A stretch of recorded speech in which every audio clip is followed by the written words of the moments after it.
तो मेरे इंग्लिश के टीचर बोलते थे, "बेटा तू कहाँ इस लाइन में आ गया? तेरी तो लाइन ही अलग है।" क्योंकि संगीत चाहे आप पूरी ज़िंदगी लगा दो, संगीत को कोई सीख ही नहीं सकता। संगीत तो एक अनंत गहराई है। लागिते ऊंचा कैलासा द्यो, लागिते ऊंचा कैलासा द्यो, लागी द्यो, लागी ऋण झूणा पाणी द्यो। हाँ, एकन घोणी को येड़ी लगी ऋण झूणा पानी।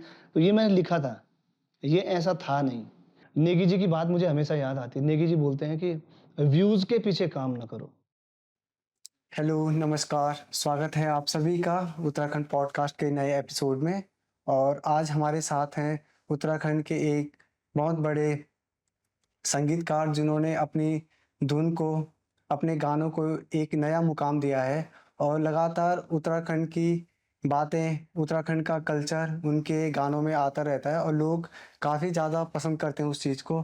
तो बहुत-बहुत स्वागत है विवेक नौटियाल भैया। तो या म्यूजिक की शुरुआत कैसे हुई आपकी लाइफ में?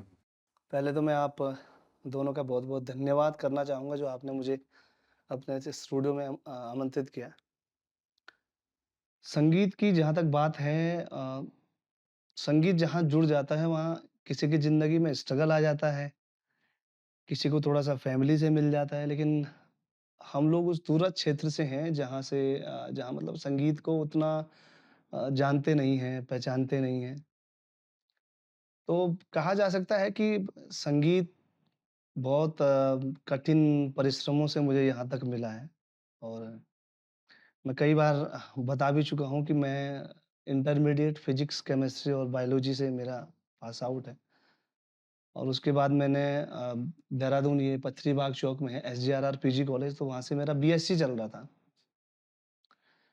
तो एक होता है ना जैसे आप लोगों को दाल में हरहर की दाल पसंद है और आपको ज़बरदस्ती राजमा खिलाया जाए तो आपको मज़ा नहीं आएगा।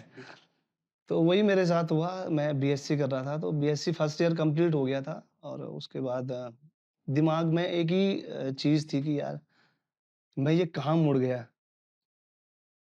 कहाँ मैंने क्या करना था और कहाँ मैं ये पेड़-पौधे काटने आ गया? क्योंकि बायोलॉजी की क्लास में स्ट्रीम काटनी होती थी। तो उसके बाद मेरा संपर्क हुआ अनिल बिष्ट जी हैं। पौड़ी के वो लोग नृत्य में बहुत अच्छे हैं। वो नेगी जी के सारी एल्बम्स पहले जो आती थी उनमें वही सारा ये वीडियोग्राफ़ी और सारा डायरेक्टर कह सकते हैं उन्हें एक प्रकार। तो पूरा वही देखते थे, तो मैंने उनसे बात करी। तो उन्होंने मुझसे कहा कि ये तो बहुत अच्छी बात है, अगर तू आना चाहता है तो बहुत अच्छी बात है। तो मैंने कहा सर कैसे होगा? तो उन्होंने मुझे बोला कि श्रीनगर में एक व्यक्ति है, डॉक्टर संजय पांडे, तो वो भी वहीं से पढ़े हुए हैं। उनकी पीएचडी हो गई थी, तो उन्होंने मुझे बोला कि उनसे बात करो। तो मैं नंबर लिया उनका, मैंने बात करी और उसके बाद उन्होंने मुझसे बोला कि ठीक है, कल ऐसा है फॉर्म की लास्ट डेट है परसों। तो मैंने कहा ये तो बहुत अच्छी बात है। मैंने छोड़ा बीएससी, मैं निकल गया घर और अपने डॉक्यूमेंट्स वगैरह जितने उठाए, बारिश का मौसम था, बहुत भयंकर बारिश का मौसम। तो मैं निकल पड़ा। मम्मी लोगों ने कहा कई खरी-खोटी सुनाई कि कहाँ कितने पैसे लगा दिए, अब तू पता नहीं कहाँ अब हमारे यहाँ गढ़वाल में एक वो है कि भौण-प्रयोण जान बे लेना। वो करते हैं ना कोरस कोरस पार्ट जो होता है। तो हमारी फैमिली को यही लगता है कि सिंगिंग का मतलब है भौण पुराना। उनको ये चीज़ें पता नहीं थी ना, तो हम तो जानते थे, पहचानते थे। अगले दिन उठाया मैंने अपना सारा डॉक्यूमेंट्स वगैरह निकल पड़ा। रुद्रप्रयाग से आगे एक जगह आती है सिरोबगढ़। सिरोबगढ़ ही है शायद, वो धारी देवी से बाद है वो। और मैं निकल गया जी। गाड़ियाँ जाम लगी हैं भयंकर, इतना लंबा-चौड़ा जाम, 2-2 किलोमीटर का जाम लगा हुआ। मैंने कहा भैया ऐसे में तो बहुत मुश्किल हो जाएगा एडमिशन होना। पकड़ा मैंने बैग पीछे, बड़ी देर तक सोचता रहा। मैंने कहा आज वार होगा या पार होगा देखा जाएगा। पैंट पहनी थी यहाँ तक डाली पैंट, ये पैंट भी यहाँ, जूते पकड़े हाथ में और भागने लगा मैं। और आपको विश्वास नहीं आएगा, मेरा पैर पूरा डूबा हुआ था। मतलब किस परिस्थिति में मैं गया। और वो तो एक हादसा होते-होते बच गया समझो। पत्थर आ रहे ऊपर से इतने बड़े-बड़े। तो शायद ऊपर वाले को मंज़ूर रहा होगा कि मैंने करना है, तो मैं निकल गया जैसे-तैसे एडमिशन कराने में। उधर से बसें लगी थी कि श्रीनगर जाने वाली, इधर से बसें लगी थी, तो मैं निकल गया। मैं जैसे कॉलेज में पहुँचा, मेरी हालत देखी उन्होंने, क्योंकि पीछे पूरा सफ़ेद हुआ है, पैंट पूरी मटमिली हो रखी है। तो मैंने उनको फ़ोन करा, "सर मैं यहाँ पे पहुँच गया।" तो वो मुझे ढूँढ रहे हैं, मैं उनके सामने खड़ा हो रखा हूँ। तो वो मुझे बोल रहे, "कहाँ हो?" मैंने कहा, "सर आप कहाँ पे हैं?" तो उन्होंने मुझे देखा, उन्होंने बोला, "अच्छा आप हो? ये क्या हालत बना रखी है कि अपनी?" मैंने कहा, "सर बड़ी मुश्किलों से यहाँ तक पहुँचा हूँ।" तो उन्होंने मेरी बहुत हेल्प करी। उसके बाद मैंने फ़ीस वग़ैरह सब कुछ सबमिट करा। फिर मेरा बीए में एडमिशन हो गया म्यूज़िक में। और मैं बहुत एक्साइटेड था कि चलो अब क्लासिकल सीखने को मिलेगा, जो चीज़ मतलब हम सोचते थे। और उसके बाद धीरे-धीरे फिर बीए किया, एमए किया, फिर प्रभाकर किया, फिर श्रीनगर से मैंने फ़ोक एंड डांस का डिप्लोमा भी करा। और यहाँ पे हमारा जो हिंदुस्तानी संगीत है, भातखंडे संगीत विद्यालय देहरादून में, सबसे बड़ा वही है, लखनऊ की ब्रांच है। तो उसमें मैंने फिर अपना निपुण करा, मतलब पूरा क्लासिकल का निपुण करा, फिर वहाँ से फ़ोक डांस एंड डिप्लोमा करा। और आज आप लोगों के सामने है। काफ़ी स्ट्रगल भरा रहा है आपका समय। हाँ, ये तो ऐसा है, थोड़ा शॉर्ट में बोला है, लेकिन स्ट्रगल तो बहुत ज़्यादा है। ख़ासकर हमारे गढ़वाल में, क्योंकि आपको एक ऐसी चीज़ दिखानी है और एक ऐसी चीज़ बतानी है कि जो आप थोड़ा अलग करके दिखाओगे, तो पब्लिक आपको एक्सेप्ट करेगी, वरना तो चाउमीन, बर्गर, पिज़्ज़ा सभी खा रहे हैं। तो हमें अलग अपना कल्चर करना पड़ेगा, तब जाके पब्लिक आपको एक्सेप्ट करेगी कि हाँ भाई, इसके अंदर कुछ बात है, ताकि इसे एक्सेप्ट करो। और घर वालों का क्या रिएक्शन था जब आपने कहा था कि मुझे म्यूजिक में जाना है? अ, धीरे-धीरे घरवाले हो गए थे, क्योंकि जब जब कॉलेज कर रहा था, उस समय कई कॉम्पिटिशन जीते, मैं गोल्ड मेडलिस्ट भी रहा हूँ। तो मुझे जिलाधिकारी से गोल्ड मेडल मिला। वो ये वाला मेडल नहीं कि कलर किया हुआ, ओरिजिनल गोल्ड का। हाँ, उसके साथ सर्टिफ़िकेट भी मिलता है, सब कुछ मिलता है और मेरे पास अभी भी है। स्वर्ण पदक लिखा है उसमें कि जिलाधिकारी से स्वर्ण क पदक प्राप्त, गायन में। उसके बाद न्यूज़पेपर में नाम आया, फिर मैं कई जगह अपने कार्यक्रम भी करता रहा। बीच-बीच में लोग मुझे जानने लगे, पहचानने लगे। कॉलेज में सबसे ज़्यादा क्रेज़ कॉलेज में ही होता है। तो मैं एनुअल फंक्शन वगैरह में गाता था, तो धीरे-धीरे लोगों को पता चला कि हाँ भाई, इसकी आवाज़ में बात है। तो हमारा डिपार्टमेंट मुझसे कव्वाली गवाता था, मुझे कव्वालियाँ बहुत पसंद थी। हाँ, मुझे अभी भी लोग वही जानते हैं कि यार तू कव्वाली बहुत अच्छा गाता था कॉलेज में। तो एक क्रेज़ था, धीरे-धीरे नाम बना, पहचान मिली। और आज गाँव के लोग भी बहुत अ, सराहते हैं कि हाँ भाई, हमारे क्षेत्र का लड़का है, बहुत हाँ, कुछ कर रहा है। तो वही होता है, उगते हुए सूरज को प्रणाम है। अगर सूरज चढ़ रहा है तो नमस्ते है, ढल रहा है तो कोई प्रणाम नहीं करता। तो वही है संगीत की ज़िंदगी। जैसे आपका स्कूल टाइम था, तो उस टाइम पे भी आपको ऐसी संगीत का शौक स्कूल टाइम पे मैं बताऊँ तो स्कूल टाइम पे बहुत क्रेज़ था। लोग अंदर बायोलॉजी पढ़ते थे और मेरे को बहुत एक मेरी पहले बचपन में पेंटिंग बहुत अच्छी थी, आर्ट। तो ये था कि मेरे को इंटर में आर्ट नहीं मिली। हमारा जहाँ मेरा गाँव है, वहाँ एक जहाँ मैं पढ़ा हुआ हूँ, इंटर कॉलेज नैनी में। 8वीं तक तो देखो मेरी पढ़ाई भी बड़ी अजीब हुई है। 8वीं तक मैंने एसजेआरआर में पढ़ा। उसके बाद कोई इंग्लिश मीडियम स्कूल था नहीं, तो जितनी टूटी-फूटी इंग्लिश सीखी, वो वहीं सीखी। उसके बाद मैं फिर वही इंटर कॉलेज में आ गया, सरकारी स्कूल में। और सरकारी के तो क्या ही कहना है, लेकिन हमारी स्कूल फिर भी अच्छी थी वहाँ पे, मतलब टीचर अच्छे थे, सब कुछ अच्छा था। तो मेरे एक इंग्लिश के टीचर थे, चौहान सर। और एक आर्ट के टीचर थे, हटवाल सर। हटवाल सर से तो आज मेरी बात होती है, बहुत खुश होते हैं कि जब वो मेरा नाम पढ़ते हैं ना यूट्यूब वगैरह में या फ़ेसबुक में, किसी भी माध्यम से। अब आजकल फ़ोटोग्राफ का ज़माना है, तो कई लोग फ़ोटो खींच के डालते हैं, तो वो सुनते हैं गाने, तो मैं उन्हें कई बार कॉल भी करता हूँ। बहुत खुश होते हैं, हटवाल सर से तो मेरी अभी भी बात होती है। और बहुत आशीर्वाद देते हैं मुझे कि तूने बहुत स्ट्रगल करा अपनी ज़िंदगी में, कैसे-कैसे करा, क्या करा, वो सब जानते हैं। तो इंग्लिश के टीचर थे। और इंग्लिश के टीचर मुझे बोलते थे, "अरे बेटा तू कहाँ उल्टी लाइन में आ गया है? कहाँ केमिस्ट्री पढ़ रहा है? कहाँ फिजिक्स पढ़ रहा है? तू जा बेटा, तू कहीं तेरी लाइन और है।" अब दिमाग में तो वही था, तो मेरी लाइन तो सर और है, लेकिन मैं घरवाले भेजना नहीं चाहते। अब हमारे गाँव में सर आपने भी देखा होगा, एक विडंबना है बहुत बड़ी कि बगल वाले ने मैथ्स लिया है, तो तूने क्यों नहीं लिया? तो क्या नहीं लिया। अरे मेरा इंटरेस्ट नहीं है भाई मैथ्स में, मैं नहीं पढ़ना चाहता मैथ्स, मेरी मर्ज़ी है। मैंने फिजिक्स ली, केमिस्ट्री ली और बायोलॉजी लिया, वरना मैं मैथ्स लेता। तो मेरा इंटरेस्ट बायोलॉजी में ज़्यादा था, तो मैंने बायोलॉजी ली। फिर कई बार तो घर वाले नाराज़ हो गए। पहले मैं आर्ट साइड लेना चाह रहा था, क्योंकि आपने अक्सर देखा होगा 100 में से 75 या 80% लोग जो आईपीएस बनते हैं या जो बड़े-बड़े अधिकारी बनते हैं, वो सारे आर्ट साइड वाले होते हैं। आर्ट साइड गलत नहीं है, ये गाँव के लोगों की अपनी मेंटालिटी है कि आर्ट साइड बहुत गलत है, गलत नहीं है वो। तो मेरे इंग्लिश के टीचर बोलते थे, "बेटा तू कहाँ इस लाइन में आ गया, तेरी तो लाइन ही अलग है।" तो जब जैसे-तैसे इंटर पास कर दिया, तो स्कूल में बहुत क्रेज़ था, जैसे एनुअल फंक्शन होते थे स्कूल में 26 जनवरी, 15 अगस्त या कोई सा भी फंक्शन होता था, तो घुमा-फिरा के माइक पे मेरा ही नाम आता था कि बेटा एक गाना सुना दे। ठीक है जी, सुना दिया गाना। तो गाना सुनाते-सुनाते आज कई साल हो गए। और सबसे एक होता है कि कोई होता है हमें मोटिवेट करने वाला है कि हाँ। भाई आप ये करो। तो आपको कौन लगता है कि आपको किसने करा मोटिवेट? देखो गाँव में तो मोटिवेट करने वाला कोई नहीं मिलेगा। मोटिवेट ही करते हैं। गाँव में हाँ, ये फील्ड थोड़ा अलग है, लेकिन गाँव में एक दादाजी हैं मेरे।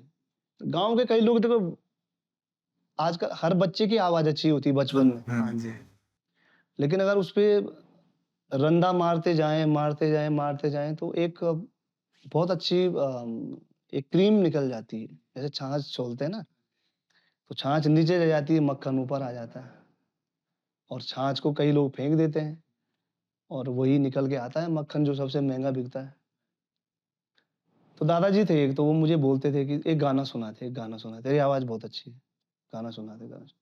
छोटा था मैं उस समय, बहुत छोटा। आप मान के चलिए कि हमा 2000 की रात जात अगर किसी ने देखी हो, 2000 हमारे यहाँ से शुरू होती है नंदा देवी रात नंदा जात, देवी राजा। तो उसके मुख्य पुजारी भी हम ही हैं, नौटियाल लोग ही पुजारी हैं उसके।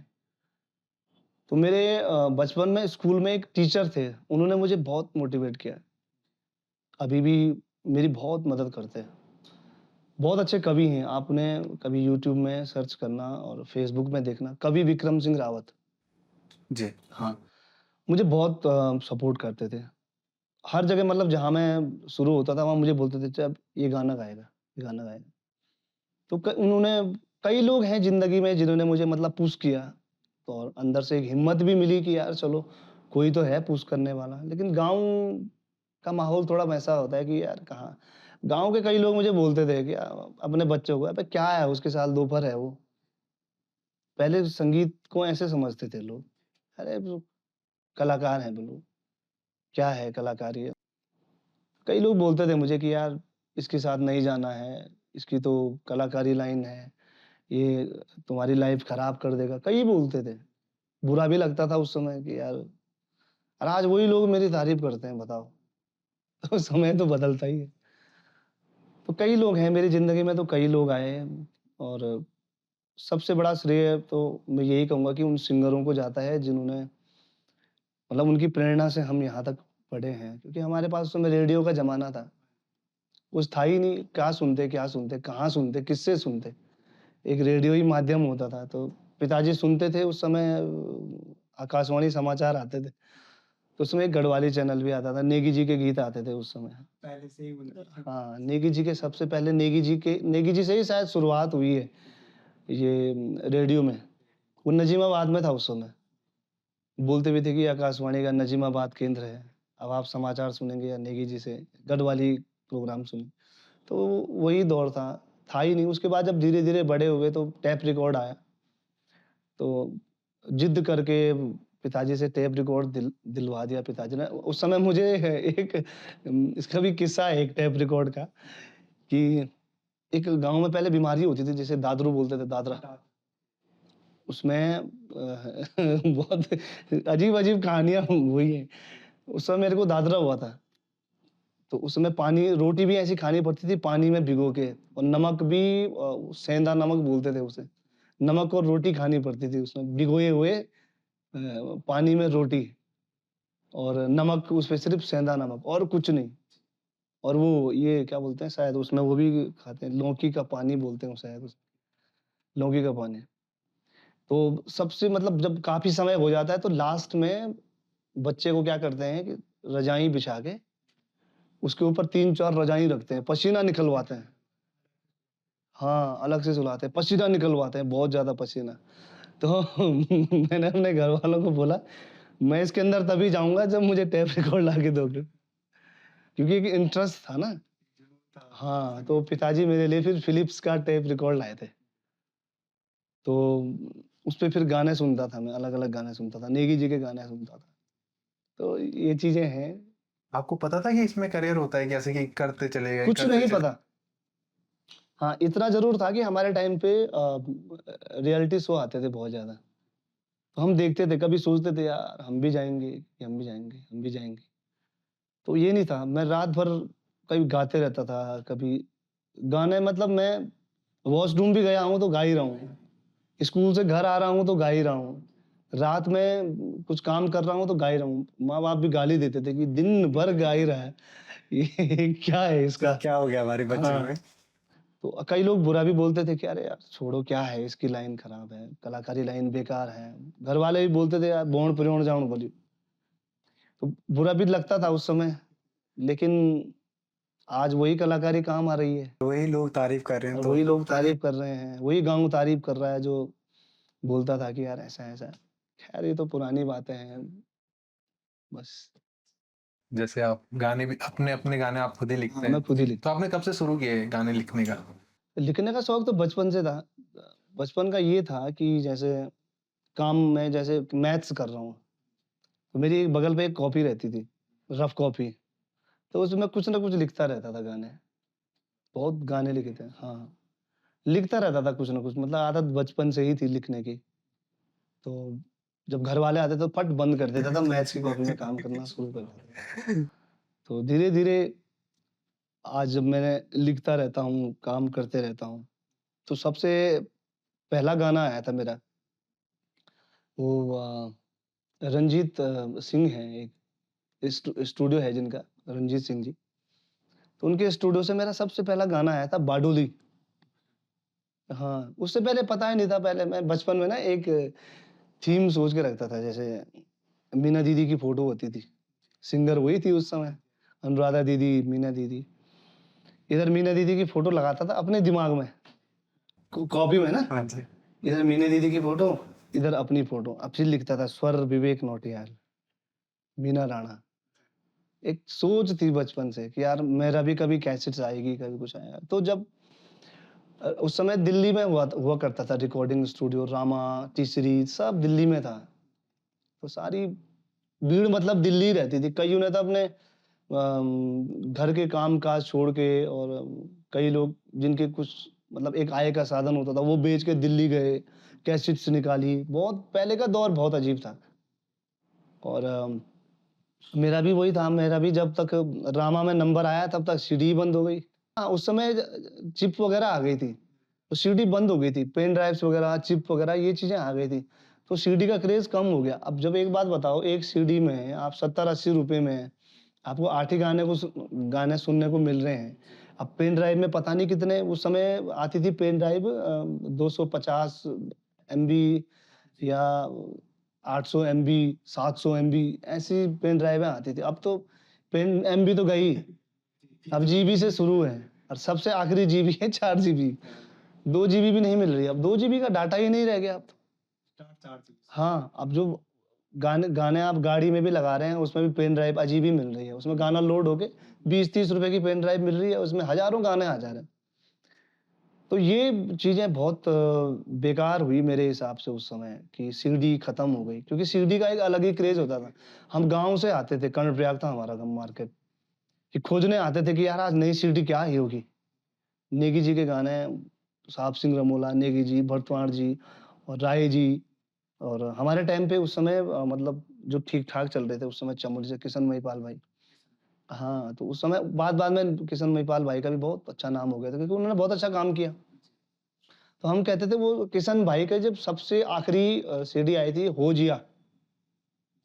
हो जिया के बाद शायद बंद हो गया था सब कुछ। सीडी वगैरह हमारे टाइम पे सीडी वगैरह तो पहले ही बंद हो गई थी। अब जब हो जिया तो बहुत पहले आ गई थी। और जब हम इंटर में थे उस समय सीडी का ज़माना था तब पैसे नहीं थे। तो धीरे-धीरे अब ये ज़माना आया तो इस समय ये अच्छा भी है और बुरा भी है। अच्छा इसलिए है कि आप जल्दी पब्लिसिटी पा रहे हैं और बुरा ये है कि सभी लोग सिंगर बन जा रहे हैं। उस समय चुनिंदा लोग जाते थे, जिनके अंदर एक होती थी बात जैसे नेगी जी थे। उस दौर में भी बहुत गायक हुए उस दौर में भी। लेकिन पैसा हाँ, फिर दूसरा ज़रिया ये था कि पैसा भी नहीं था ना। पैसा भी कहाँ था उस समय? पैसा होता तो पता नहीं कितने लोग जाते। कई लोग तो अपने गाय-बछड़े बेच के गए। कई लोगों ने अपने बकरी बेच दी, ये गाना निकालने के चक्कर में। अब गाना निकालना है तो लोग चले गए, बकरी-वकरी बेच के दिल्ली चले गए वहाँ पे। लेकिन फिर भी कुछ नहीं हुआ। बाद में हासिल पाई ज़ीरो। क्यों निकाली वो एल्बम? उस समय एक एल्बम पूरी निकलती थी 30,000 में। 8 गाने होते थे ना उस समय। अच्छा, अब आपके पास इस दौर में एक चैलेंज भी है। आपके पास चैलेंज ही तो है कि एक गाना आपको निकालना है और वो पब्लिक को परोसना है आपने। अब वो पब्लिक पे डिपेंड है कि वो उसे अच्छा चुनती है या बुरा चुनती है। अब यहाँ विडंबना ये है कि अच्छे गाने भी फ्लॉप हो जा रहे हैं और जो अजीब-अजीब गाने हैं वो हिट हो जा रहे हैं। क्योंकि डीजे मेन डीजे के पीछे बहुत भाग रहे हैं लोग आजकल। और मैं तो ये मानता हूँ कि हमारी संस्कृति डीजे नहीं है। हमारी संस्कृति तो जोड़ा, चांचड़ी, झुमेलो, चौपती, बाजूबंद ये हमारी संस्कृति थी। पांडव गीत, पांडव लीला ये हमारी संस्कृति थी। डीजे हमारी संस्कृति नहीं है। अब मुझे लगता है कि इस टाइम पे कोई जानता भी नहीं इन चीज़ों को, बिल्कुल नहीं। अब देखो जैसे गाँव के लोग, बुजुर्ग लोग हैं, उनको पूछा जाए कि इस सिंगर को पहचानते हो? नहीं पहचानते। नहीं पहचानी। अब उनको बोला जाए कि नरेंद्र सिंह नेगी जी को पहचानते हो? वो बोलेंगे हाँ, पहचानते हैं। हैं। क्योंकि वो उस ज़माने के सिंगर हैं और हम इस ज़माने के सिंगर हैं जहाँ स्ट्रगल बहुत है। हमने एक गाना देना है, एक और उसी में हमें जजमेंट लेना है पब्लिक को कि ये कैसा है। तो स्ट्रगल तो है, आज की डेट में स्ट्रगल बहुत है। पहले 30,000 में 8 गाने हो जाते थे। 30-35 हज़ार में 8 गाने डब हो जाते थे। अब 30-35 में एक भी नहीं हो रहा ढंग का। गाने तो कई हिसाब से हैं, जैसे आपका क्या बजट है उस हिसाब से हैं। जैसे आपका बजट अच्छा है तो आप उसमें एकॉस्टिक करा सकते हैं, लेकिन पहले 30,000 में भी एकॉस्टिक होता था। अच्छा, उसी में। हाँ, हाँ। अब नहीं है, अब एकॉस्टिक कहाँ होता है, अब तो एक कीबोर्ड से ही सब कुछ हो जा रहा है। शहनाई भी कीबोर्ड से बज रही है और बैकपाइपर भी कीबोर्ड से बज रहा है, यहाँ तक कि फ्लूट भी कीबोर्ड से बज जा रहे हैं। लेकिन अच्छा आपने देखा होगा जो हिंदी इंडस्ट्री है, उनकी डेप्थ अच्छी आती है गानों की, क्यों आती है? क्योंकि वहाँ भी अभी तक एकॉस्टिक में काम होता है। अब यहाँ क्या है कि लोग कुछ भी गा दे रहे हैं लोग, कुछ भी गा दे रहे हैं मतलब कोई गाने का चाहे कोई तुक ना हो, वो भी गा दे रहे हैं। हाँ, और चल रहे हैं। अब चल भी रहे हैं। चल भी रहे। तो खैर ये भी है कि समय आते-आते पब्लिक भी पहचान जाती है कि कौन कैसा काम कर रहा है, कौन कैसा काम कर रहा है। देखो हम कौन होते हैं जज करने वाले? हमें अपना काम से मतलब है तो बाकी पब्लिक देखेगी, पब्लिक ने क्या करना है, उन्हें क्या नहीं सुनना है, करना। क्या हाँ, देखना क्या है। सुनना है। जी। हाँ, बाकी यही आपके जो नए गाने आने वाले हैं, तो मतलब कैसे आप चाहते हैं उन्हें कि मॉडर्न हो या फ्लो? नहीं, मॉडर्न हमारे कल्चर है ही नहीं मॉडर्न। जी। आप सिर्फ कल्चर को दिखाना चाह रहे हैं अपने हाँ, गानों में। हमारा बेसिकली काम यही है कि हम कल्चर को दिखाएँ। अच्छा हमारा कल्चर है क्या? यहाँ के लोगों को कल्चर नहीं पता, कल्चर क्या है? अच्छा उनकी एक हूड़ है जैसे भेड़-चाल होती है ना, कि जैसे आपने देखा होगा कि किसी का एक टॉपिक पे गाना हिट होता है। आप उस टॉपिक को लेके चलिए, उसके बाद आपको हर स्टूडियो में उसी टॉपिक के गाने मिलेंगे। जी, सही बात। जैसे एक बीच में एक गाना बहुत हिट हुआ था कमर पीड़ा। कई लोगों ने मुंड पीड़ा, एक बार पेट पीड़ा, खुट पीड़ा कई गीत निकाल दिए उसके बाद ना। हाँ, तो ये हमारे यहाँ थोड़ा-सा एक है, और मेन बात कि वो गाने वायरल होते रहे, वायरल होते हैं। जैसे भी रहे पर वायरल होते अच्छा, रहे लोग लगातार। सोचते हैं कई बार कि अच्छा कमर पीड़ा के बाद अब पेट पीड़ा आ गया, तो इसमें कुछ ना कुछ तो होगा। तो ये भी कई विडंबना है हमारे यहाँ की कि देखो एक के पीछे एक फॉलो नहीं कर सकते आप। वो उसका समय था, उसने वो गीत निकाला और वो हिट हो गया। ज़रूरी नहीं है कि आपका भी हिट हो। तो ये चीज़ें लोगों को भी देखनी चाहिए, पब्लिक को भी देखनी चाहिए कि ये हमारे उत्तराखंड में ना ही हो अब तो ज़्यादा बेटर है। और बाकी मैं वही कह रहा हूँ, हम कौन होते हैं जज करने वाले? जज करने वाले तो लाखों जनता बैठी है, विदेश में बैठे हैं, हमारे यहाँ से लोग कई लोग सुनते हैं। लेकिन इतना ज़रूर है कि जब मैं गाने गाता हूँ या गाने लिखता हूँ, तो मेरे गाने जब पब्लिकली जाते हैं, तो मुझे वहाँ से एक यूट्यूब पे कमेंट्स आते हैं। तो कई बार जब टाइम मिल जाता है, तो मैं कमेंट्स पढ़ता हूँ। तो कई लोग मेरे गाने पे लिखते हैं, I love this song from Nepal, from Canada और एक 10-12 मुझे कमेंट्स वहाँ से भी आए थे हिमाचल से और कई कमेंट्स मुझे असम से भी आए थे। तो इतनी अप ये चीज़ अच्छी भी है देखो ये यूट्यूब अच्छा भी है कि आपके गाने असम के लोग भी सुन रहे हैं। आपके गाने आउट ऑफ कंट्री भी जा रहे हैं। हमारा गढ़वाल तो है ही है, लेकिन आउट ऑफ कंट्री भी जा रहे हैं और लोग सुन रहे हैं। जब आसाम में सुन रहे हैं लोग, नेपाल में सुन रहे हैं, तो हमें तो अच्छा लगेगा कि हमारा कल्चर वो भी देख रहे हैं। और सबसे बड़ी विडंबना ये है कि जो हमारे लोग हैं ना, वो इन चीज़ों को ज़्यादा पसंद नहीं करते। वो इसलिए नहीं करेंगे क्योंकि देखो, एक मनाबाद गाना है, एक मेरा मित्र है सौरभ मैठाणी, उसकी एक गज़ल आई थी बहुत अच्छी कि घोर यक्ष बोण-वक तुई बतो अब रोण कक, धाग हुए की ज़िंदगी और पर को जाने शोण कक। बहुत अच्छी गज़ल है, सुनना आप इसे, बहुत अच्छी गज़ल है। तो लोग सुना ही नहीं, ऐसी चीज़ें लोग पब्लिक सुनना ही नहीं पसंद करती है, क्योंकि इसमें वो रिदम नहीं है ना, डीजे की रिदम है नहीं। लेकिन अ, मेरी एक अंतरात्मा है, मैं बोलता हूँ कि ऐसे गाने आने चाहिए। इससे पब्लिक में एक छाप बनती है कि आपके अंदर ये करने की क्षमता है। आप सिर्फ़ नचाना ही नहीं जानते। मुझे कई बार फ़ोन आते हैं कि विवेक भाई एक गाना चाहिए था, एक मतलब डीजे टाइप का। मैंने कहा भाई मैं डीजे सिंगर तो हूँ नहीं। तो मैंने कहा मैं फ़ोक पे ज़्यादा करता हूँ, मैं फ़ोक ज़्यादा देखता हूँ। तो हाँ, आप थोड़ा देखना यार कोई डीजे टाइप का सॉन्ग। अरे मैंने बोला भाई मैं बोल तो दिया मैं डीजे मेरे बस की नहीं है। फ़ोक भी तो डीजे पे बजता है।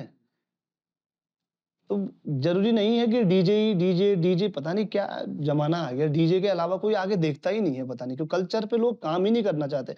अच्छा हमारे यहाँ बुक्स देखो इतनी हैं। हर चीज़ पे बुक्स लिखी गई है। उस पे कोई काम नहीं करना चाहता। और जबकि पब्लिक को भी पता है ये बात कि अगर आप कल्चर से रिलेटिव काम करेंगे, तो आपको पब्लिक बहुत सराहेगी। बड़े-बड़े जो लोग हैं, वो ऐसी ही चीज़ें देखते हैं। मेरे गाने विदेश में बज रहे हैं, तो उस गाने में कुछ तो बात होगी। उस गाने में कुछ तो बात होगी और उस गाने में ये बात ज़रूर है कि देखो, मेरा जो गाना मैंने जब उससे पहले तो बहुत गाने आए मेरे। तो जो मुझे क्लिक मिला, वो मेरे गाने से मिला, दियो लागी से। हाँ, तो पहले मुझे जब मेरा मित्र था, अब तो वो बेचारा है नहीं इस दुनिया में, गुंजन, मैं उसको बहुत मिस करता हूँ कई बार। जब मैं अपने अगले गाने लेके जाता हूँ ना, तो क्योंकि हमको उसके जैसा आदमी नहीं मिल सकता है। क्योंकि उसने एक म्यूज़िकल इंडस्ट्री को अलग लेवल पे ले गया वो और मुझे कई बार उसकी याद भी आ जाती है। तो जब मैं ये गाना लेके गुंजन के पास गया था, तो उसने मुझसे एक ही बात बोली कि 2-3 गाने लेके गया मैं उससे। तो उसने मुझे बोला, "यार भैया आप गाने तो बड़े अच्छे-अच्छे लेके आते हो।"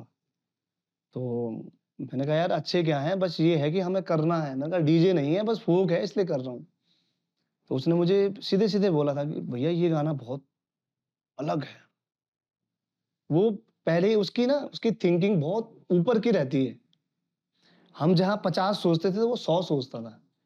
उसकी थिंकिंग इतनी हाई थी।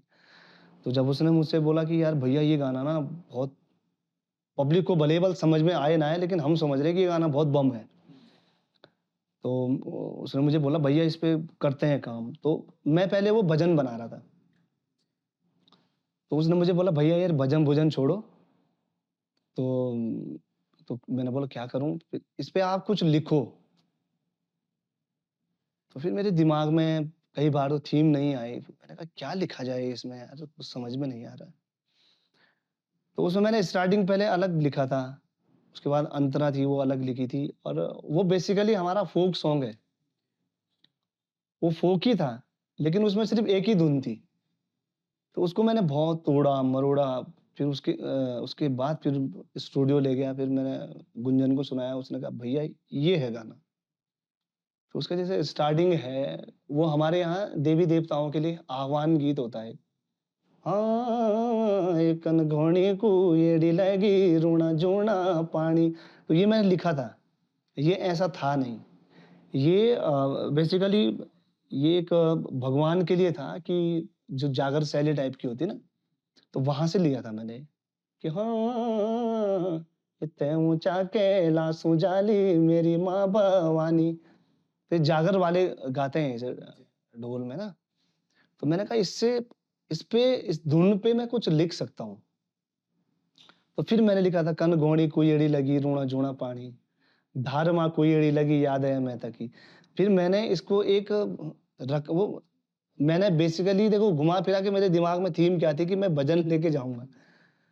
लेकिन मैंने इसको एक विवाहित लड़की पे लिखा और पब्लिक ने घुमा-फिरा के इसको भजन ही बना दिया। भजन और लगातार ये रील्स में बहुत ट्रेंड हो ये सुरकंडा देवी की रील, चंद्रबदनी की, धारी देवी की तो बहुत ज़्यादा रील है इसमें। लगातार आती रहती है। हाँ, अभी भी मेरे को लोग टैग करते रहते हैं, तो बहुत रीलें बनती है इसमें, बहुत रील मतलब अभी तक इस गाने के साथ क्या हुआ कि ये गाना ना बहुत जल्दी वायरल हो गया था।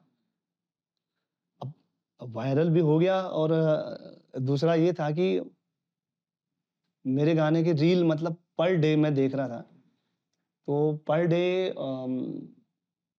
2000-3000 रील बन जा रही थी मैक्सिमम 2500 या 2000 के करीब या कभी 3000 पहुँच जाती, इतनी रील बन रही थी पर डे। तो 2-3 महीने में जो रील थी, वो पहुँच गई थी 50,000। अब इसमें क्या हुआ कि भगवान जाने ऐसा क्यों हुआ, किसने करा? कई लोगों ने मेरे गाने पे ना रिपोर्ट कर दी। बिना किसी वजह। हाँ, बिना किसी वजह के किसी ने रिपोर्ट कर दी मेरे गानों पे, कई लोगों ने। मेरा गाना इंस्टाग्राम से उड़ गया। गाना ही इंस्टाग्राम से उड़ गया। रील बननी थी वो उड़ गई। लोग मुझे मैसेज कर रहे हैं कि सर आपका गाना नहीं मिल रहा है। मुझे 1 हफ्ते बाद पता चला कि ऐसा-ऐसा हो गया। कि आपका गाना हट गया यूट्यूब से, इंस्टाग्राम से। रील से हट गया। मतलब आपका ऑडियो वहाँ नहीं है, कट गया मतलब ऑडियो वहाँ नहीं। तो फिर मैंने फ़ोन करा, मैंने कहा ऐसा क्यों हो गया? तो उन्होंने मुझे बोला कि आपके गानों पे कई लोगों ने रिपोर्ट मतलब वो की है, रिपोर्ट करी है। तो यूट्यूब ने हटा दिया वो।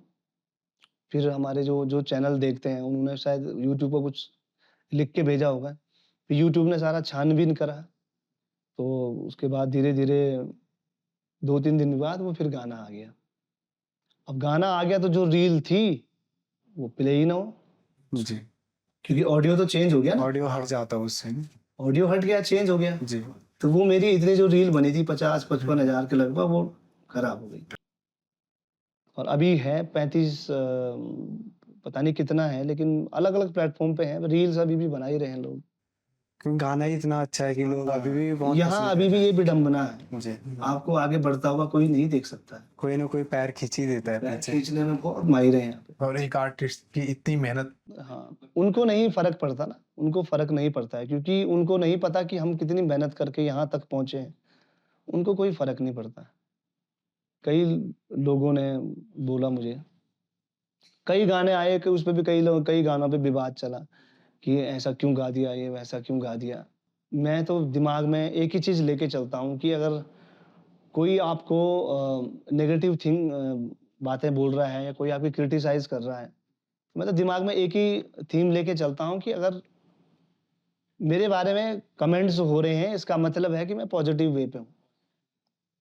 क्योंकि दुनिया कमेंट उसी के लिए करती है जो अच्छा होता है, जिसको जानते हैं लोग। जिसको जानते हैं। तो सही बात। मैं बोलता हूँ कि छोड़ो, हर चीज़ को पॉज़िटिव में लो, क्योंकि हमारे दिमाग में बहुत टेंशनें रहती हैं कि अब नेक्स्ट हम क्या करें, क्या थीम लेके जाएँ?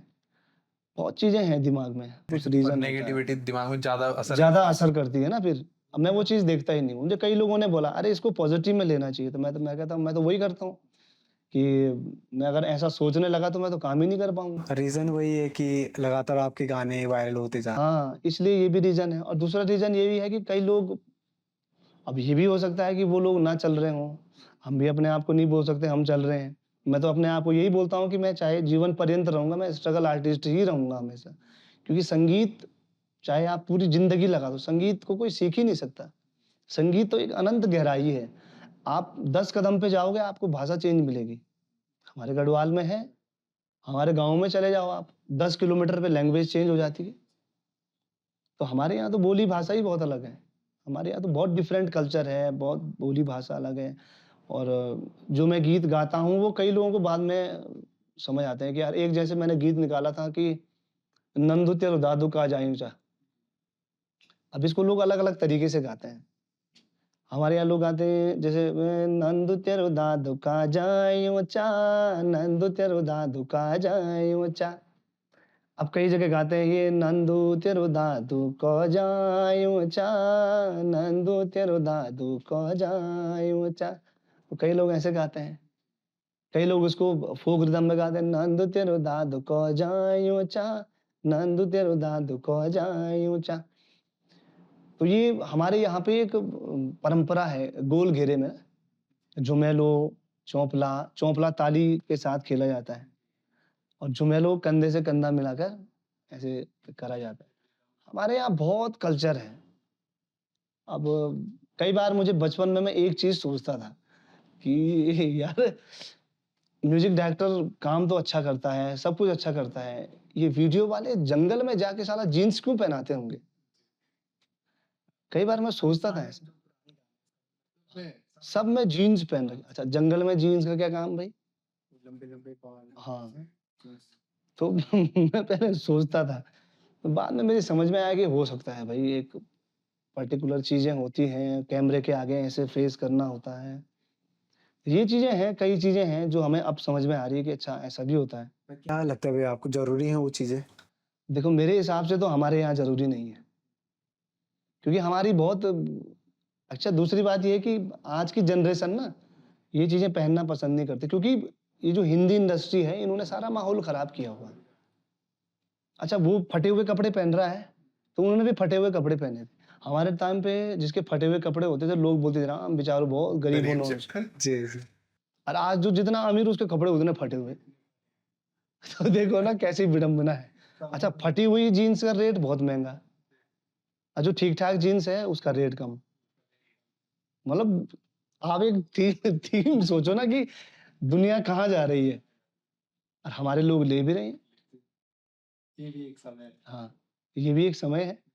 तो कहाँ पहुँच हिंदी इंडस्ट्री ने तो पूरा भारत बोल सकते हैं बिगाड़ दिया।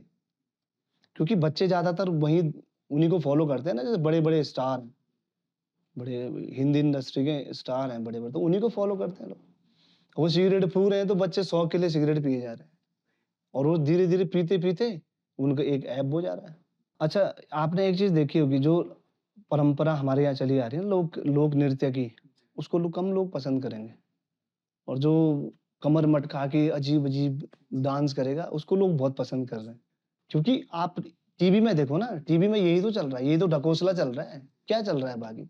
टीआरपी के लिए तो लोग क्या-क्या कर दे रहे हैं। कुछ भी कर दे रहे हैं लोग। टीआरपी के लिए लोग बहुत कुछ कर दे रहे हैं। अब जहाँ तक टीआरपी का सवाल है जब उनको भी पता है कंपनी को कि जब इस चीज़ से टीआरपी आ रही है तो हम इसको क्यों रोकें? ये भी तो एक बात है ना। तो बस वही समस्या वही है आजकल की देखा-देखी तू उसको देख रहा है, मैं उसको देख रहा हूँ, हिंदी इंडस्ट्री वाला अलग चल रहा है, गढ़वाली इंडस्ट्री वाला अलग चल रहा है। तो मेरे हिसाब से ये चीज़ थोड़ा-सा डिफरेंट है, लेकिन हमारे यहाँ के लिए ये अच्छा नहीं है। हम गढ़वाल के लोग हमारे रीति-रिवाज़ बहुत अलग हैं। लेकिन इनको लोकप्रियता इतनी नहीं मिलती है जैसे मतलब गढ़ वाली नहीं, ऐसा नहीं है। देखो जितनी मिलनी चाहिए। मिलनी चाहिए ना उतनी मिलती इसलिए नहीं है क्योंकि लोगों का दिमाग डाइवर्ट है अभी। उनको सिर्फ़ डीजे से मतलब है। हाँ, वो चीज़ों को समझ नहीं हाँ, रहे हैं उन ये चीज़ों को कारण। समझने में बहुत टाइम लगेगा ना। जैसे मैंने अपना बोल तो रहा हूँ, मैं जैसे देवलागी निकाला, तो जो यंग जनरेशन है वो भी कनेक्ट हुई। अच्छा, जो रील बना रहे हैं वो पुराने लोग, दादाजी थोड़ी रील बना रहे हैं मेरे उसमें, यंग जनरेशन तो रील बना रही है। तो हमारा मेन मोटिव ये है कि यंग जनरेशन को अपनी ओर, अपने पहाड़ के कल्चर की ओर, अपनी जो लोकप्रिय संगीत है, उनकी ओर कैसा आकर्षित किया जाए। हम उन्हें हल्का-सा टच वैसा भी दे देते हैं कि चलो जो तुम्हारा टच है वो भी हम तुम्हें देंगे, लेकिन रखेंगे फ़ोक में। तो आज की जनरेशन धीरे-धीरे कनेक्ट हो रही है, पसंद भी कर रही है। तो तो ये एक हमारा वो तरीका एक है। पॉजिटिव थिंक भी है कि हाँ, ऐसा हो। पॉज़िटिव ही रखना चाहिए हमेशा। मैं बोलता हूँ ना कि आप सोच, कई बार क्या होता है, एक छोटा बच्चा है, वो पढ़ता-लिखता नहीं है अगर, तो उसको घरवाले बोलते हैं, "खत्म है ये।" जो आ रहा है उसको बोल रहा है, "वैसे तो खत्म चे, ये खत्म चे, ये नो खत्म चे, खत्म।" वो खत्म ही हो जाता है। तो उसको उसको पता है कि मुझे जब सभी बोल रहे हैं खत्म है, तो मैं खत्म हूँ तो क्यों पढ़ रहा भाई मैं? अच्छा, एक पॉज़िटिव थिंग क्या है कि जो खत्म है, उसको बोला जाए, "अरे बेटा कोई बात नहीं, अभी नहीं होगा, कल होगा। आज आज जो क्वेश्चन नहीं हो पाया उसे कल करना, कल शायद कुछ और तरीका निकल जाए।" तो उसके दिमाग में भी लगता है यार कि हाँ, हो पाएगा। अगर पॉज़िटिव सोचोगे तो पॉज़िटिव होगा। हम पॉज़िटिव सोच रहे हैं ना कि हम आज की नहीं, हम 10 साल बाद की सोच रहे हैं कि हम जो आज कर रहे हैं वो 10 साल बाद लोगों को सुनने को मिलेगा कि हमने जो ये वेस्टर्न कल्चर, ये डीजे गीत, इनके बीच में हमने ये काम भी किया हुआ है। अपने कल्चर को अपने बताया। कल्चर को दिखाया है। देख तो अभी हम पेड़ लगा रहे हैं, लेकिन फल 10 साल बाद मिलेगा। तो ज़रूरी नहीं है कि सडनली मिले। लेकिन ये बहुत बड़ी बात है संजो के रखना। हाँ, क्योंकि देखो मैं कई लोगों से बोलता हूँ, मुझे उससे मतलब नहीं होता पब्लिसिटी से। हमें अपना कल्चर बचा के रखना है। तो कल्चर तभी बचेगा जब आप यंग को अपने तरफ खींचोगे। आप लगातार नेगी जी के साथ शोज़ करते हैं, हाँ, तो कैसे आपका कनेक्ट हुआ उनसे? नेगी जी का हमारे गाँव में एक शूट हो रहा था। सबसे लास्ट आई थी शायद नेगी जी की वही एल्बम आई थी लास्ट, सलाने शादी। हाँ, सबसे लास्ट एल्बम थी नेगी जी की वो सीडी वाली। तो नेगी जी हमारे गाँव में शूट के लिए आए थे। उस समय अनिल बिष्ट जी भी थे। तो बिष्ट जी आए तो उस समय अब एक अंदर एक कलाकार तो कलाकार ही होता है। मेरे अंदर था कि मैं इनसे कैसे मिलूँ? तो मैंने नेगी जी की और बिष्ट जी की, मतलब जैसा हो पाया, मैं तो उस चक्कर में स्कूल भी नहीं गया। तो बिष्ट जी की तभी से मेरी जान-पहचान बनी, तब जाके मैंने बोला था ना कि वो श्रीनगर एडमिशन के चक्कर में बिष्ट जी को मैंने फ़ोन करा था। तो मैं बिष्ट जी की जान-पहचान यहीं से हुई थी। तो बिष्ट जी उस समय डायरेक्शन कर रहे थे इस पूरी एल्बम का। तो नौटी हमारे जीएमवीएन है, वहाँ रुके हुए थे सब। तो नेगी जी भी थे, बिष्ट जी भी थे। 3 शायद 4-5 दिन का टूर था उनका। हमारे गाँव में शूट करा उन्होंने। तो अच्छा शूट हुआ। तो मैं बिष्ट जी के साथ रहता था, नेगी जी के साथ रहता था। तो एक दिन क्या हुआ कि शूटिंग खत्म करने के बाद सब लोग, मतलब परसों उन्होंने जाना था और आज शूट खत्म करा, कल का आखिरी शूट था। तो मैं गया, तो मैंने उस चक्कर में स्कूल भी नहीं गया कि मुझे इनके साथ जाना है, शूट देखना है, कैसे होता है, क्या होता है, एक क्रेज़ था ना। तो चला गया मैं। तो बिष्ट जी से रात में क्या हुआ, सब खाना-वाना खा रहे थे, तो उन्होंने मुझे पूछ दिया, "अच्छा और क्या करते हो तुम?" मैंने कहा, "मैं गाता हूँ।" तो कि "अच्छा, अच्छा गाते भी हो तुम? अच्छा, अच्छा।" तो उस समय नेगी जी के कई ग्रुप के लड़के थे उस समय, वो भी गाते थे, वो भी थे वहाँ। तो उन्होंने मुझे बोला, "चलो कुछ गाना सुना दे।" तो मैंने नेगी जी का गाना सुनाया 2-3।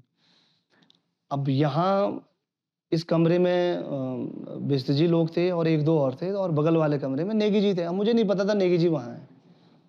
अब नेगी जी ने सुना, नेगी जी को अच्छा लगा, यार ये कौन है ये? अच्छा गा रहा है, कौन है ये? तो नेगी जी ने भेजा किसी को कि यार ये कौन गा रहा है? उसको इधर बुला के लाओ। तो मैं गया, तो नेगी जी के पास गया, प्रणाम करा। नेगी जी ने कहा, "भाई हाँ भाई, तू ही गा रहा था?" मैंने कहा, "हाँ, मैं ही गा रहा था सर।" "अच्छा अच्छा गा रहा है, कुछ सुना दे।" तो मैंने सुनाया। अब नेगी जी को अच्छा लगा। नेगी जी ने कहा, "बहुत अच्छा बेटा, बहुत बढ़िया, ठीक है, जाओगे।" अब मेरे दिमाग में रहा कि जाओ का मतलब है बेटा गेट हो गया तू। हाँ, फिर मैंने भी अपनी आस छोड़ी नहीं। अगले दिन शूट पे फिर गया। शूट हो रहा था दबा तब। अब अगले दिन नेगी जी को जाना था। तो अब होता ही है, जब 4-5 दिन आप किसी के साथ रहो तो एक अटैचमेंट हो जाता है। अटैचमेंट हो जाता है। तो जब वो जा रहे थे तो मुझे बहुत बुरा लग रहा था कि यार ये क्यों जा रहे हैं मतलब? मैं बचपन से सुनते आ रहा हूँ। हाँ, ये क्यों जा रहे हैं? तो मैं जैसे ही उनकी गाड़ी जैसे थोड़ा-सा आगे गई, तो नेगी जी की मिसेज़ ने मुझे आवाज़ मारी। मुझे नॉटी बोलते हैं अभी भी, जैसे मैंने बात करी थी तो नॉटी बोलते हैं मुझे, हाँ भाई नॉटी क्या हाल है? उन्होंने थोड़ा-सा गाड़ी आगे ले गए, फिर थोड़ा रुकाई गाड़ी, तो मुझे आवाज़ मारी कि नॉटी इधर आओ। अच्छा बेटा तुम उस दिन क्या कर रहे हो? मैंने कहा मैं तो खाली हूँ साहब, क्या करूँगा मैं? मैं तो स्कूल पढ़ रहा हूँ, मैं करूँगा क्या? कि नेगी जी का कार्यक्रम है, तुम आओगे? हाँ जी, पक्का आऊँगा जी। तो उस समय नेगी जी का कार्यक्रम था, गंगोत्री के कपाट खुल रहे थे। तो मेरा पहला कार्यक्रम नेगी जी के साथ गंगोत्री में था। बहुत पुरानी बात है, सलाना चाली को आए हुए तो शायद बहुत साल हो गए। उस समय बोल तो रहा हूँ मैं 11th में था। तो मेरा पहला कार्यक्रम गंगोत्री से शुरू हुआ और उसके बाद लगातार कई साल हो गए नेगी। जब आपने उस दिन शो करा था, तो पहला गाना क्या था आपका स्टेज में? अच्छा, वहाँ क्या है, नेगी जी पहले परखते हैं कि यार ये स्टेज के लायक है कि नहीं है। पहले तो उन्होंने कोरस गवाया ना, फिर कोरस में धीरे-धीरे, क्योंकि मैं चंचल था ही, मैं मतलब हर समय अपने आप को आगे रखता था कि कभी तो मौका मिलेगा। धीरे-धीरे नेगी जी मुझे सोलो गाने के लिए मौका देते थे। अब कई बार मैं नेगी जी के साथ ना, अब इतना बड़ा मंच है, अब नेगी जी के स्टेज पे मैं कई बार बेसुरा भी हो जाता था। क्योंकि इतने पब्लिक मैंने कभी देखी ही नहीं, कभी मौका ही नहीं मिला ऐसे पब्लिक के साथ। तो मैं देखते-देखते बेसुरा भी हो जाता था, स्केल से ही हट जाता था। मतलब इतना बड़ा मंच है, फिर कई बार नेगी जी बोलते थे, "अरे बेटा क्या हो गया? अब तो स्टेज स्केल ही गलत हो गया ये तो। तुम गाते-गाते दूसरे ही स्केल पे पहुँच गए।" तो मेरे साथ बहुत हुआ ये। लेकिन अब मैं जब जाता हूँ तो अब मैं सोलो गाता हूँ, नेगी जी मुझे बोलते हैं, "भाई" पहले मैं नेगी जी के गाने गाता था, अब मैं अपने गाने गाता था वहाँ पे स्टेज पे। तो फिर नेगी जी मुझे बोलते थे कि ठीक है बेटा, बहुत अच्छा है, बहुत अच्छा कर रहे हो। जबकि मेरा दियो लागी गाना आया था जब, तो नेगी जी ने मुझे खुद बोला कि मैंने ये गाना बहुत बार सुन लिया है और मुझे बहुत अच्छा लगा ये गाना। तो आपके लिए इससे ज़्यादा इससे खुशी? ज़्यादा खुशी और क्या हो सकती है? तो कॉलर खड़े तो हो ही जाते हैं कि यार चलो, जिनको हम सुनते हुए आ रहे हैं वो मुझे एक पॉज़िटिव दे रहे हैं कि हाँ भाई बहुत अच्छा गाना है, बहुत अच्छा किया हुआ है। तो मुझे तब लगा कि यार हाँ, मैं लिख सकता हूँ और अच्छा। भैया आपकी इस गाने की कुछ लाइनें हो जाएँ? जो लगेगी। हाँ जो जी। नहीं। मैं कुछ हे कन घोणी को येड़ी लगी, रूणा झूणा पाणी। कन घोणी को येड़ी लगी, हे रूणा झूणा पाणी। हाँ, हे कन घोणी को येड़ी लगी, रूणा झूणा पाणी। धार माकू येड़ी लगी, हे याद है मैं तगी। लागिते ऊंचा कैलासा द्यो, लागिते ऊंचा कैलासा द्यो, लागी द्यो लागी ऋण झूणा पाणी द्यो, ऋण झूणा पाणी द्यो लागी। मैं तकी खुदा हो, मैं लागी मैं तकी खुदा हो। द्यो लागी थे ऊंचा कैलासू, द्यो लागी थे ऊंचा कैलासू, द्यो लागी ऋण झूणा पाणी, मैं लागी मैं तकी खुदा, द्यो लागी। धन्यवाद। तो ये किसको मेंटेन भी करना पड़ता है आवाज़ को कंटिन्यू? देखिए, मेंटेन का मतलब पहले के लोग भी बोलते थे कि आवाज़ को सही रखने के लिए बहुत कुछ करना पड़ता है। मैं तो कुछ नहीं करता। मैं आइसक्रीम भी खा लेता हूँ, मेरे को सबसे ज़्यादा अचार पसंद है। मैं खट्टा भी बहुत खाता हूँ, मुझे गोलगप्पे बहुत पसंद है। ऐसी चीज़ें मना कर ये मना करते हैं लोग और ये वैसे होता कुछ नहीं। देखो आप अपने गले को जैसे रखोगे, गला भी वैसे ही होगा। ऐसा कुछ नहीं होता कि इसको खाने से ऐसा होता है, इसको खाने से ऐसा, कुछ नहीं होता। आप गले को जैसे मेंटेन करोगे वैसे रहेगा गला। अब जैसे कई लोग, हाँ, कई लोग जैसे करते हैं कि ओह! मैं तो ठंडा पानी नहीं पीता और ये नहीं पीता। मैं ठंडा पानी पीता हूँ लेकिन तब नहीं पीता जब मेरा कुछ ऐसा शोज़ वग़ैरह हो। हाँ, जैसे खाली टाइम में मैं पी लेता हूँ, ठंडा पानी वग़ैरह मैं पीता हूँ। मैं दही भी खा लेता हूँ और हाँ, मेरे को दही बहुत पसंद है, रायता बहुत पसंद है और मैं अचार भी बहुत खाता हूँ। यही सेम बात रोहित चौहान भैया बोल रहे थे। सिर्फ मेरे को कि संतरे से प्रॉब्लम प्रॉब्लम होती है है, और सब खाता हूँ। बाकी मैं सारी चीज़ें खाता हूँ। ऐसा कुछ नहीं होता। देखो, मैं बोल तो रहा हूँ आपके ऊपर डिपेंड। अच्छा, अब कई बार हमको ऐसी जगह कार्यक्रम करना पड़ता है जहाँ बहुत ठंडा है और वहाँ गर्म पानी ना मिले तो क्या करोगे? पानी नहीं पियोगे? पानी तो पीना पड़ेगा। पानी तो पीना पड़ेगा ना भाई। तो हमें अपने आप को पहले मैंने किया था कई बार ना कि ऐसा करने से ऐसा होता है, ये छोड़ा, वो छोड़ा। उससे मुझे ना प्रॉब्लम होने लगी। मेरे गले में ना खराश होने लग गया था। जैसे अब कोई चीज़ सडनली अगर आप चेंज करोगे तो आपको थोड़ा-सा तो रिएक्शन मिलेगा ही मिलेगा ना। तो मेरे गले में खराश आ गई थी। फिर मैंने सोचा, मैंने कहा देखा जाएगा साला, जो होगा मैं कुछ नहीं करूँगा। फिर मैं जहाँ मिला ठंडा, जहाँ गरम, जहाँ कुछ नहीं, कोई कुछ नहीं। और जैसे मतलब जो लड़के आना चाह रहे हैं इस फील्ड में, लड़के लड़कियां, तो मतलब क्या सजेशन देना चाहते हैं आप उनको? देखिए भाई, मैं एक ही सजेशन देना चाहता हूँ कि लाइन तो अच्छी है, जी। लेकिन चिप लाइन बोल रहे हैं तो अच्छा, कभी भी मतलब कब क्या हो जाए कुछ नहीं पता। कोई पता नहीं।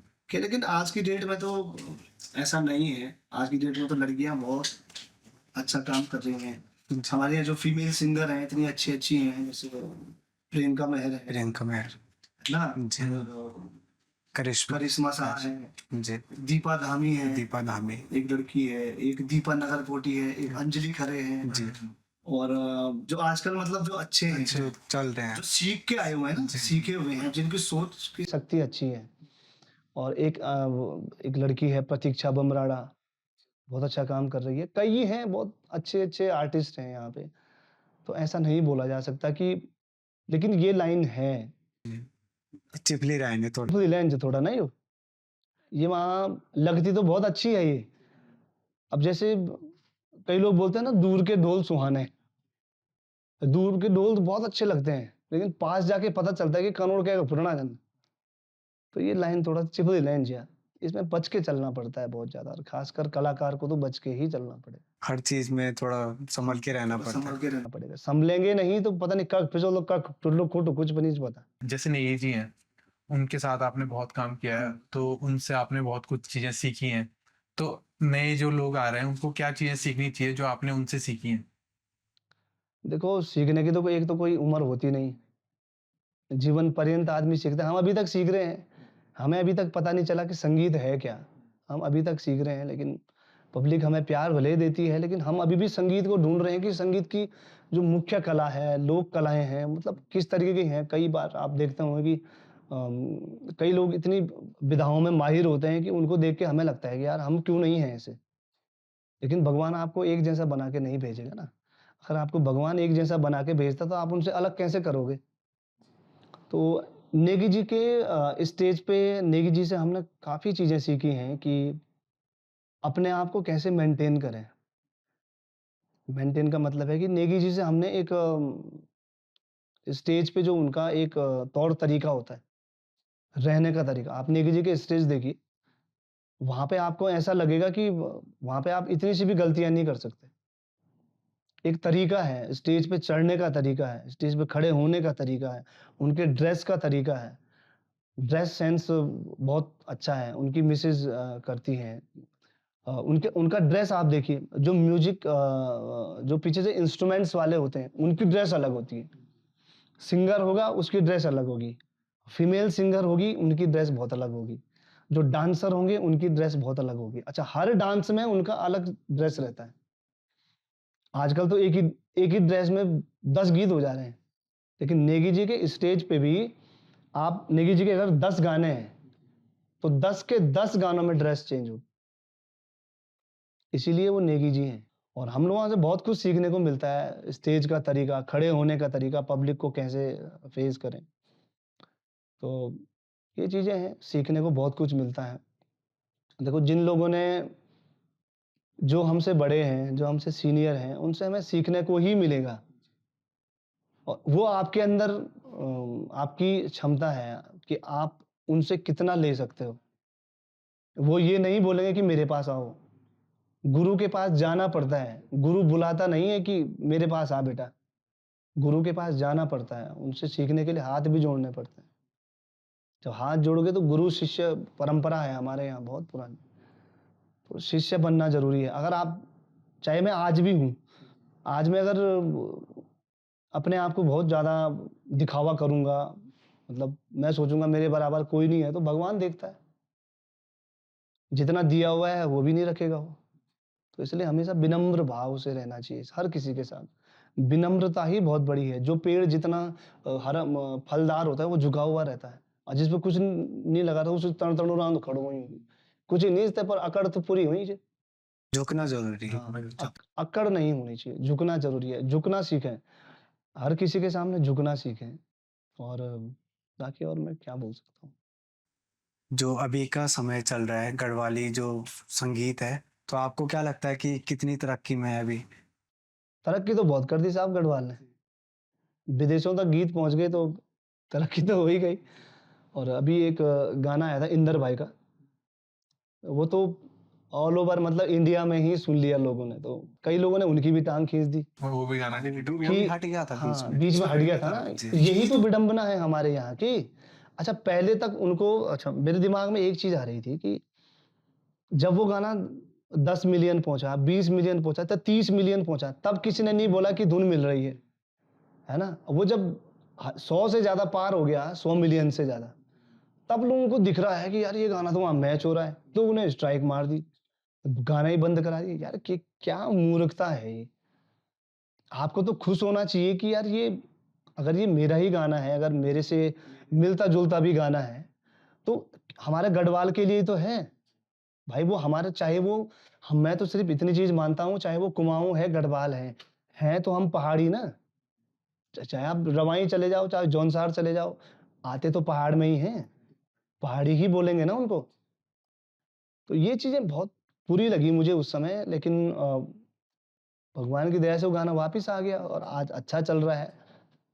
तो लगातार चल रहा है, तो ये चीज़ें थोड़ा-सा हैं, मतलब यहाँ पे है ये टाँग खिंचाई का है अभी भी। काफ़ी ज़्यादा है। हाँ, कि नहीं आगे नहीं जाना है, मतलब ये है कि आगे नहीं जाना, सपोर्ट नहीं करना चाहते लोग। और आप मुझसे पूछिए तो मैंने कई लोगों के लिए सपोर्ट किया है। अब मैं अपनी बड़ाई खुद ही क्या करूँ? मैंने कई लोगों के लिए सपोर्ट करा है और आज वो अच्छा कर रहे हैं, अच्छा काम कर रहे हैं, मुझे भी अच्छा लग रहा है। और मैं खुश होता हूँ कि चलो मैं किसी के काम तो आया। ज़रूरी नहीं है कि अच्छा पहले की इंडस्ट्री के हिंदी इंडस्ट्री आपने अगर देखी होगी, तो अच्छा यहाँ सिंगर जो होता है ना, वो सोचता है कि मैं हर तरीके के गाने गा सकता हूँ। वैसे ऐसे होता नहीं है। आप हिंदी इंडस्ट्री में चले जाइए, वहाँ जो लेखक अलग होगा, म्यूज़िक डायरेक्टर अलग होगा, कंपोज़र अलग होगा, सिंगर अलग होगा। तो उन लोगों की इंडस्ट्री आगे इसीलिए है कि उनको पता है कि ये गाना किसकी आवाज़ में अच्छा लगेगा। यहाँ ये नहीं है। यहाँ ये है कि ये गाएगा तो यही गाएगा, इससे मेरे जानकार हैं, इससे मेरे पर्सनल टर्म्स हैं, यही गाएगा भाई, ऐसा नहीं होता है। जैसे भैया जब गाना आया था इंदर भाई जी का, तो उस टाइम धुन पे बात हुई थी कि उत्तराखंड में सिर्फ़ 4-5 धुन है। तो ये कितनी सच्चाई है इस बात में? मेरे को तो ये चीज़ लगती है कि देखो ना सुर तो साथ ही हैं। अब पहाड़ी राग में कोई गाना है, तो अब जब पहाड़ी राग में वो गाना गा रहा है तो पहाड़ी के तो सुर लगाएगा। वो यमन के सुर थोड़ी लगाएगा पहाड़ी में। अब पहाड़ी बांसुरी बजाते हैं, कई लोग आप यूट्यूब पे सर्च करते होंगे कि पहाड़ी धुन, तो जब पहाड़ी राग बजता है तो वो पहाड़ी के ही तो सुर लगाएगा। वो राग यमन या भैरवी या तोड़ी इसके सुर थोड़ी लगाएगा। अब इतने गाने हैं, कहीं ना कहीं कुछ ना कहीं न कहीं कुछ ना कुछ तो मैच होगा भाई। यहाँ ये तो पूरी दुनिया है। अगर मैं बोलूँगा मैं इकलौता हूँ ऐसा जिसका नाम विवेक है। आप यूट्यूब पे डालिए, विवेक नाम के बतेरे मिल जाएँगे आपको। हज़ारों की संख्या में, लाखों। लाखों की संख्या में है सर। तो मैं यही कह रहा हूँ ना, ये चीज़ें ऐसा नहीं है। सुर तो साथ ही हैं। 7 सुर हैं और उन 7 सुरों में ही हमने काम करना है। तो धुन कहीं न कहीं तो मिलेगी। अब कई धुन आप देखिए मिलती-जुलती हैं। कहीं जो लोकगीत होंगे तो लोकगीत तो मिलेंगे भाई। अब मैं क्या बोल रहा हूँ, आपको ये गाना गाया ना मैं, नंदू तेरू दादू। अब इसको हो सकता है उत्तरकाशी के लोग कुछ अलग तरीके से गाते हों, लेकिन शब्द तो वही हैं, धुन वही होगी, थोड़ा-सा आगे-पीछे मैच होगा। अब जैसे मैंने दियो लागी गाया, तो दियो लागी अलग, थोड़ा-सा जो अलग था डिफरेंस, लेकिन मैंने उसको बना के अलग परोसा ना पब्लिक को। तो ऐसा नहीं है, ये चीज़ें तो मैं थोड़ा-सा गलत ही मानता हूँ। देखो शब्द स धुन सॉरी स्वर तो साथ ही हैं, अब उन्हीं पे आपने काम करना है। अब हम अगर कोई भैरवी में कोई गाना गा रहे हैं, अब नेगी जी का गाना है, रोग पुराणु कटे ज़िंदगी नई वेगी, ये भैरवी राग है। अब बिनसरी की बेलाएगी वेगी उदंकार डांडा चौदिसु चौबार, ये गाना है, ये भैरवी में है। अब नेगी जी गाना ओम नमः रुद्राणी नमः नमो नमः, ये भी भैरवी है। तो आप नहीं कह सकते ना, अब जो राग होगा वो उसी में तो खेलेंगे लोग उसमें। तो ये चीज़ें नहीं हैं, देखो धुन कहीं न कहीं मिलेगी ही मिलेगी। ये चीज़ें की ये चीज़ थोड़ा-सा अब है आजकल। इस चीज में सपोर्ट हो तो और आगे बढ़े। हमारी इंडस्ट्री क्यों आगे नहीं बढ़ रही है, यही तो कारण है। कोई अच्छा करना चाह रहा है, अबे तुम्हें तो खुश होना चाहिए कि हमारा गढ़वाल का गाना वर्ल्ड वाइड हिट हो गया। ऐसा गलत क्या है उसमें? अब मैं तो वो परसों बहुत खुश हुआ कि हमारे यहाँ की जो जागर गायिका है श्रीमती कमला देवी जी, वो कोक स्टूडियो में गा के आ गई। इससे बड़ी खुशी और क्या होगी भाई? अब कई लोग उसकी भी टाँग खींचेंगे। अब कई लोग कमेंट कर रहे होंगे वहाँ, कर भी रहे होंगे कमेंट कि हिंदी के साथ गढ़वाली डाल दिया। कई लोग कमेंट कर रहे होंगे, लेकिन उनको ये खुशी नहीं होगी कि हमारा गढ़वाल का कल्चर कोक स्टूडियो तक पहुँच गया, जो कि पहले हिंदी के लिए ही ज़्यादा काम करता था। पहुँच तो गई ना, खुशी नहीं है लोगों को। दुःख हो रहा होगा कि मैं क्यों नहीं गया? अरे तुम्हारे अंदर है ही नहीं वो, तुम तभी तो नहीं जा पा रहे। भाई जब समय आएगा तो तुम भी जाओगे। भाई किसी न किसी ने तो शुरुआत कर दी ना। कोक स्टूडियो में जाना कोई छोटी बात है क्या? बहुत बड़ी बात है हमारे उत्तराखंड के लिए।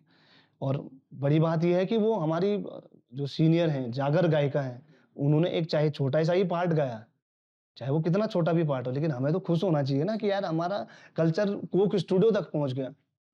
नहीं होंगे लोग खुश यहाँ।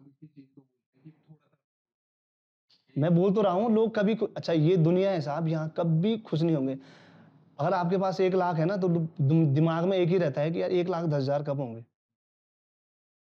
ये एक ऐसा दीमक है। उनके अंदर क्षमता थी भाई, वो पहुँच गए। भाई उनकी वॉइस में भी तो वो बात है। उनकी आप वॉइस सुनना, क्या एक फ़ोक गायिका जिसे बोलते हैं वो है वो। फ़ोक गायक तो हम भी नहीं हैं। हम भी अपने आप को फ़ोक गायक नहीं मानते। मेरे हिसाब से तो लोग गायक आजकल बहुत ये टैग सब लोग लगा दे रहे हैं कि एक गाना यूट्यूब पे आ रहा है और लोक गायक फेसबुक पे लिख दे रहे हैं लोग लोक गायक। लोक गायकी का पता नहीं है लोगों को, लोक गायकी क्या हुई? लोक गायकी का मेरे हिसाब से जहाँ तक मैंने देखा है, सुना है और पढ़ा है, लोक गायकी उसे कह सकते हैं जो किसी एक विधा में निपुण हो। निपुण का मतलब है कि उसे उस विधा का पूरा ज्ञान हो। हम लोक गायकी नहीं है। हमको लोक गायक नहीं कह सकते लोग, क्योंकि हम हर चीज़ गाते हैं। हम लोकगीत भी गाते हैं, हम हर तरीके के जॉनर गा रहे हैं, हम लोक गायक नहीं हैं। लोक गायक जैसे श्रीमती कमला देवी जी वो लोक गायक हैं और जो हमारी जिनको अभी राष्ट्रपति अवार्ड मिला है, क्या है उनका नाम, माधुरी बरद्वाल जी। राष्ट्रपति अवार्ड मिला उन्हें शायद कि हो सकता है उनको मिला है, उनको भी मिला है शायद, राष्ट्रपति अवार्ड मिला है उन्हें। और एक बसंती बिष्ट जी हैं, जिनको मिला है राष्ट्रपति अवार्ड से सम्मानित है वो। और हमारे पद्मश्री प्रीतम बर्तवाण जी वो भी सम्मानित हैं और पद्मश्री माधुरी बर्तवाल जी भी शायद पद्मश्री हैं। तो अब गढ़वाल के लोग पद्मश्री पा रहे हैं, इससे बड़ी बात और क्या होगी भाई? उन्होंने उस विधा पे काम किया है ना। उन्होंने एक जैसे बर्तवाण जी हैं, उन्होंने जागर शैली पे काम करा। बर्तवाण जी विदेशों में ढोल बजाना सिखा रहे हैं। इससे बड़ी बात और क्या होगी भाई? विदेशों में आप ढोल बजाना सिखा रहे हैं और बर्तवाण जी विदेश में प्रोफेसर हैं ढोल सागर के। ये चीज़ें लोगों को दिखती नहीं हैं। तो कोई मैसेज देना चाहते हैं आप युवा पीढ़ी के लिए? युवा पीढ़ी के लिए मैं भी युवा ही हूँ, मैं क्या मैसेज नहीं, दूँगा? हम जैसे युवा के मैं भी युवा ही हूँ और मैं तो एक ही मैसेज दूँगा कि अच्छा ही करें। क्योंकि अच्छी चीज़ भले ही देर में निकले, अच्छी चीज़ आपको जो अच्छी चीज़ होगी ना वो महँगी भी होती है। जैसे गाँव में जो घी होता है, वो महँगा होता है। लोग यहाँ आके घी खरीद रहे हैं, यहाँ भी घी मिलता है लेकिन गाँव के घी में यहाँ के घी में ज़मीन आसमान का अंतर होता है। तो अच्छी चीज़ को पब्लिक तक जाने में लेट भले ही लगेगी, लेकिन जाएगा ज़रूर। तो मैं यही कहता हूँ कि उन लोगों को देखना चाहिए, समझना चाहिए कि हम क्या कर रहे हैं। डीजे की आड़ में कई लोग काम कर रहे हैं, कई लोग नहीं भी कर रहे हैं, कई लोग अच्छा कर रहे हैं। मेरा तो यही मैसेज है कि अच्छा करेंगे तो भई अच्छा फल मिलेगा। नेगी जी का एक गाना है ना कि देर होली अबेर होली, होली ज़रूर सबेर होली। तो देर होली अबेर होली, देर होली अबेर होली, होली ज़रूर सबेर होली। हिट दी जा, हिट दी जा, हिट दी जा, ओ बटेरे हिट दी जा। तो यही मैसेज है कि देर होगी, ज़रूर होगी, देर होगी। देखो हमने भी अपनी ज़िंदगी में बहुत कुछ देखा है। देर ज़रूर होगी, लेकिन सवेरा ज़रूर होगा। इस पृथ्वी में ऐसी कोई जगह नहीं है जहाँ सवेरा नहीं होता। एक जगह है जहाँ 6 महीने दिन और 6 महीने रात होती है, लेकिन सवेरा तो होता ही है, सूरज तो दिखता ही है। तो मेरा यही मैसेज है कि हम भी अच्छा कर रहे हैं, कोशिश कर रहे हैं, अच्छा तो हम क्या बोल सकते हैं, हम भी अच्छा कर रहे हैं, कोशिश कर रहे हैं। आप भी अच्छा करिए, कोशिश करिए कि अच्छा करने की और मैसेज यही है कि दूसरे को देख के ना करें, अपने को देख के काम करें। दूसरा तो जो कर रहा है ज़रूरी नहीं है कि आपको वही करना है। आप भी अच्छा करें, थोड़ा-सा हट के करें तो पब्लिक आपको ज़रूर सराहेगी। और ये मत सोचें कि हमने नेगी जी की बात मुझे हमेशा याद आती है। नेगी जी बोलते हैं कि व्यूज़ के पीछे काम ना करो। आपने क्या लिखा है, आपने कैसा काम किया है, उस पे काम करो। व्यूज़ तो खुदा ना ख़ास्ता कल की डेट में जो गाना आज 5 लाख पे होगा, समय कुछ ऐसा आ गया कि वही गाना मिलियन पहुँच जाए। समय का कोई भरोसा नहीं है, समय बहुत बलवान है।